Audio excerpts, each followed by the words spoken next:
ഒരു യുവതി KSRTC ബസ്സിൽ ഉണ്ടായ ഒരു സംഭവവുമായി ബന്ധപ്പെട്ട് ആ യുവതി ആ സ്ത്രീ എൻ്റെ ഭാര്യയാണ്, DYFI നേതാവ് വസീഫിൻ്റെ ഭാര്യയാണ് എന്ന് പറഞ്ഞ് വലിയ പ്രചരണം വരിക.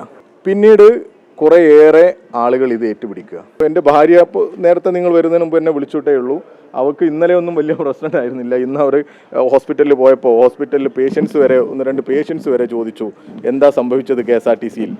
അതോടൊപ്പം ഒരു ധിക്കാരം എൻ്റെ ഭാര്യയുടെ ഭാഗത്ത്, അത് DYFI സഖാവിൻ്റെ എൻ്റെ ഭാര്യ ആയതുകൊണ്ടുള്ള ഒരു അഹങ്കാരം, ഒരു ധിക്കാരമൊക്കെയാണ് ഇത് എന്ന് ആ പെൺകുട്ടി ഏത് അടിസ്ഥാനത്തിലാണ് ചെയ്തതെന്നോ അതിൻ്റെ ഒന്നുമല്ല ഞാൻ പറയുന്നത്. പക്ഷേ എന്നെ ഇതിലേക്ക് വലിച്ചേക്കാനും എൻ്റെ ഭാര്യയെ എൻ്റെ കുടുംബത്തെയൊക്കെ ഉപയോഗിക്കാനും ഒക്കെ അവർ ഉപയോഗിക്കുന്നത് മറ്റൊന്നുമല്ല.